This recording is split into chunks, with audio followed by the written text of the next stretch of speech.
every hour. Thank you for your love. Thank you for your power. Thank you for your protection every hour. Amen. God bless you on today. You may be seated in the presence of the Lord. Amen. Well, again, we are grateful for you who are here, and we are grateful for you who are viewing us online. Thank you, and may God bless you. Now we will have, if we do have, at this time, a very part of our service, a medical update. Amen. Sister Stacy will come and share with us on today. Amen. You got me? All right. Yeah. Look, that's what I'm looking for. I'm like, where's Deacon Will? Oh, good morning, church. Happy Sunday. Protocol has been established. Only Sister Gloria can say it, but I can try. Oh, well, thank you all. I apologize for my limping. I know you all, most of you know, I have rheumatoid arthritis. I've had rheumatoid arthritis since I was 32 years old. I am 44.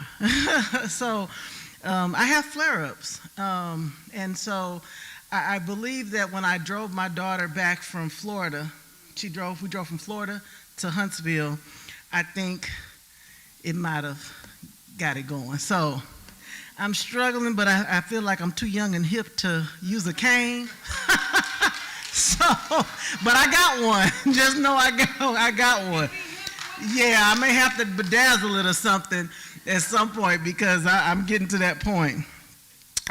So for the health update this month, some of you may have known, I don't know, but it's Minority Mental Health Awareness Month. And I know at the district, we've talked about mental health all this past week, and if you missed it, you missed out. I loved to hear ministers and preachers talk about mental health and the church, because so often we are still in a space, even in 2026, where we're saying, you just got to pray harder. You're not praying enough. And there's a space for both, right? And so something that, I can't remember which minister said it, but something that I say to people all the time when they ask me as a therapist, do I have a therapist? I say, well, doesn't a doctor have a doctor? Doesn't a teacher have a teacher at some point? A nurse will need a nurse at some point. And so, yes, as a therapist, I have a therapist. It's important. But also part of what I call my training and my teaching and how I need to be is that I have to come to church. When people talk about, if you need like CEUs or those credit hours that you need to keep your license, part of my credit hours is coming to church. Now, that's not governed by the state of California or the state of Missouri where I'm licensed. It's governed by God. God has told me that you must know my word, because if you are working with my people, you must know my word. And so for me, this is my training. I quote some of you, your ears may ring sometimes, but I quote some of you when I'm working with my patients. And so I'll say, brother such and such said this, sister so-and-so said this. I don't give your names, I don't divulge your names, but I will talk about that because it's the humanness of things that people need to understand. That's how people relate. And so when we talk about minority mental health, what has been found is that people who look like us, and all of our black and brown people, we need people to help us when it comes to mental health that look like us, that understand us, but that are very human. So we have to disclose, right? So when we talk about disclosure, we have to tell people, hey, I'm in therapy too. Hey, I'm a mom too. Hey, I'm a wife too. Hey, I got children too. We have to help people understand that we're no different than them. I always tell people, I got a little training, I got some good student loans I got to pay back, and I'm just here to help guide you along the way. My job has gotten to a point, I work for Kaiser, but my job has gotten to a point where we have this directory that I've been praying about, and we're able to put our expertise or our specialties now. And some of us, not just me, some of us, our specialty was that we are believers. Our specialty is that we are Christian.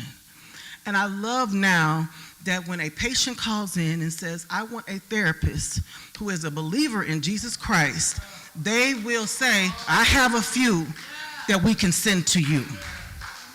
We're moving.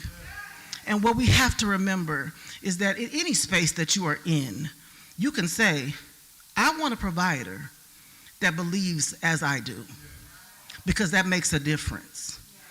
And so I know sometimes when we go into spaces, I know we've talked about this before, we go into spaces and we're already nervous because we feel like they're not going to listen, they're not going to understand, they're not going to get it. No, tell them, I want somebody who's a believer. Every provider I have knows not only that I go to church, that I'm a believer, that I'm a pastor's wife. It's one of the first things that I say before I tell them I'm a therapist, because I want them to know that my faith comes first and that we're going to lead my health with faith. So they don't say, that's all we can do. Because I tell them, don't tell me that. I don't ever want to hear it. That's all we can do. That might be all that they can do, but not all that we can do. So in the spirit of minority mental health, share with someone else that go, and if they say, I've been treated badly, or I've got a provider that I don't believe, has the vision that I have, you can ask for a second opinion. You can ask for a change of provider. There are no bad patients. There are bad providers, but there are no bad patients, okay? And so if you ever need any help with that, if you ever need help with the verbiage or the language of how to speak to a provider about your health, let me know. Let pastor know. We do this all the time. All the time. When my patients come in and say, I got an issue with my podiatrist, I walk them through what to say back to them to get what they need. I will write it out for them before they leave my office so that they have the words to say. And I say, if you have an issue, you send them to me. That's how I give back to my community. And so that's what I'll say about minority mental health. Thank you. Amen. Thank you so much, Sister Stacy, for that wonderful warning and sound advice. Amen. We must advocate for our own health. For if we don't, who will? Amen. So listen.